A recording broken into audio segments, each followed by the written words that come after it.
Right ఇక భారీ వర్షాల నేపథ్యంలో పంటలకు రైతులు తగిన అలాగే సంరక్షణ చర్యలు తీసుకోవాలంటూ కూడా శాస్త్రవేత్తలు పలు సూచనలు చేస్తున్నారు. ములుగు, మహబూబాబాద్, జయశంకర్, భూపాలపల్లి జిల్లాల్లో అత్యధిక వర్షపాతం నమోదు కాక భారీ వర్షాలతో పంట పొలాలు నీళ్లు కూడా నిలిచిపోయాయి. ఇక ప్రధానంగా పత్తి చేలలో నీళ్లు నిలవకుండా చూసుకోవాలని కూడా కొన్ని రకాల జాగ్రత్తలు తీసుకోవాలని కూడా చెప్తున్నారు.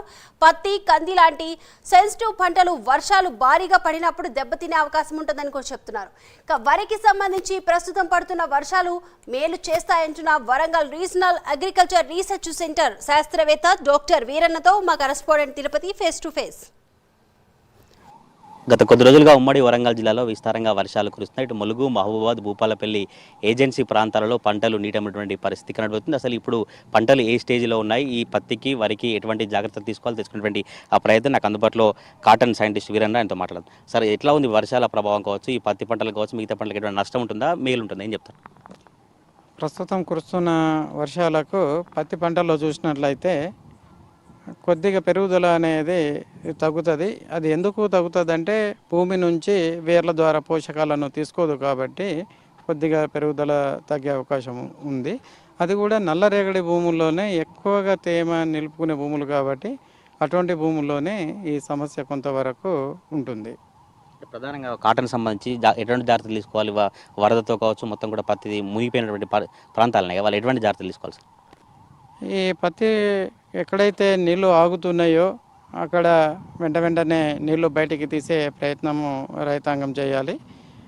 నీళ్లు తీసేసిన తర్వాత పాదుల దగ్గర అంటే పైపాటుగా కావచ్చు లేదా పాదుల దగ్గర కావచ్చు, అవకాశం ఉన్న చోట పైపాటుగా మల్టీకే అనే మందును లీటర్ నీటికి 10 గ్రాముల చొప్పున కలుపుకొని పిచికారీ చేయాలి. ఇంకా భూములు కొంచెము దిగబడతలేవు అని అనుకున్న చోట మాత్రము ఒక ఎకరానికి 25 కిలోల యూరియా, ఒక 10 నుంచి 15 కిలోల పొటాషియం కలుపుకొని చెట్ల మొదల్లో వేసుకోవాలి. అది వరదలో కొట్టుకోపోకుండా లేక ఎక్కువ వర్షం ఒక 2-3 గంటలు కనుక గ్యాప్ ఇచ్చినట్లయితే పంటకు చాలా వరకు ఉపయోగపడే అవకాశము ఉంది. అదేవిధంగా ఎక్కడైతే ముంపుకు గురి అయినాయో అట్లాంటి చోట గుంపులుగా పత్తి మొక్కలు వడలిపోతాయి లేదా ఆకులు కింద ఆకులు మాడిపోవడానికి అవకాశం ఉంది. అటువంటి చోట కాపర్ ఆక్సిక్లోరైడ్ అనే మందు లీటర్ నీటికి 3 గ్రాముల చొప్పున కలుపుకొని ఆ మొక్క పాదుల్లో వడలిపోయిన మొక్కకు దాని చుట్టూ ఉన్న మంచి మొక్కలకు పోసుకున్నట్లయితే మొక్కలు బతికే అవకాశము ఉన్నది. అదేవిధంగా అవకాశం ఉన్న చోట కనుక గుంటకల్లు కానీ అవి తీయగలిగిన చోట తొందరగా తీసేసుకుంటే భూమి తొందరగా ఆరడానికి కూడా అవకాశం ఉంది. ఇప్పుడు కురుస్తున్న వర్షాలకు ఏ పంటలకు ఎక్కువ నష్టం సార్? ఇది పత్తికి ఏమైనా నష్టం ఉంటుందా, పొలానికి నష్టం ఎట్లా? ఇప్పటికైతే పత్తి పంటకు అంతగా ఏమీ నష్టం లేదు. ఈ మబ్బు వాతావరణంతో ముసురుగా వర్షాలు కనుక ఒక 4-5 రోజులు కనుక అదే విధంగా ఉన్నప్పుడు ఈ పూత కానీ గూడ కానీ రాలడానికి అవకాశం ఎక్కువగా ఉంది. ఈ పూత గూడ రాలకుండా ఉండాలంటే పైపాటుగా మల్టీకి లీటర్ నీటికి 10 గ్రాముల చొప్పున కలుపుకొని పిచికారీ చేయాలి. ఇంకా కొద్ది ఎక్కువ మోతాదులో కనుక రాలుతూ ఉంటే బోరాక్స్ అనేది లీటర్ నీటికి 2 గ్రాముల చొప్పున కలుపుకొని పిచికారీ చేస్తే ఈ గూడ పూత అనేది రాలకుండా ఉంటుంది. ఈసారి అక్కడక్కడ కొంత పత్తి విత్తనాలు ఆలస్యంగా వేశారు. చిన్నగా విత్తనం పత్తి చెట్లు పెరగట్లేదని రైతులు కొంతమంది అభిప్రాయం వ్యక్తం. అసలు ఆ పత్తి చెట్లు పెరగాలంటే ఎటువంటి జాగ్రత్తలు తీసుకోవాలి, ఏం చెప్తారు సార్? పత్తి చెట్టు అనేది పెరుగుదల అనేది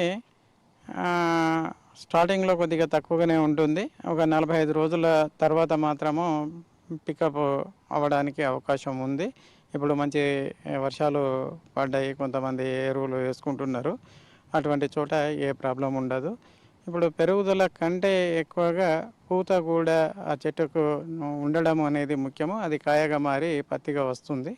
పత్తి ఎక్కువగా పెరగడం అనేది ఒకప్పుడు, ఇప్పుడు తక్కువగా పెరిగితేనే రైతుకు మంచిది అని భావిస్తున్నాం. అనేక గ్రామీణ ప్రాంతాల్లో ఏజెన్సీ ములుగు కావచ్చు, ఏటునగరం కావచ్చు, భూపాలపల్లి, మహాదేవ్పూర్ ప్రాంతాలలో పత్తి, వరి మొత్తం కూడా నీటమైనటువంటి పరిస్థితి ఉంటుంది. వాళ్ళు ప్రజెంట్ ఇప్పుడు రైట్ నౌ ఎటువంటి పిచికారి మందులు చేయాలి, ఎట్లా జాగ్రత్తలు తీసుకోవాలంటే?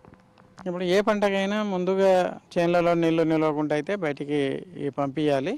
ఏ పంటకైనా పైపాటుగా ఈ పోషకాలు తీసుకోదు కాబట్టి పొటాషియము, యూరియా, నత్రజని అనేది అవసరం కాబట్టి మల్టీకే అనేది ఇమ్మీడియట్గా స్ప్రే చేసుకోవాలి. నీళ్ళని తీసేసి లీటర్ నీటికి 10 గ్రాముల చొప్పున మల్టీకేను స్ప్రే చేసుకోవాలి.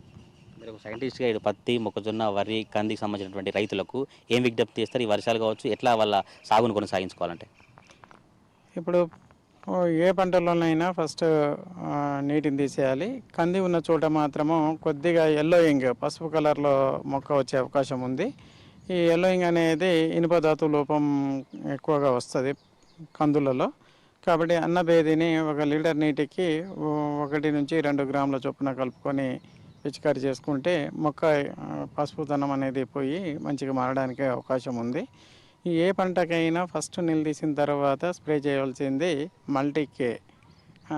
లీటర్ నీటికి 10 గ్రాముల చొప్పున కలుపుకొని పిచికారీ చేయాలి.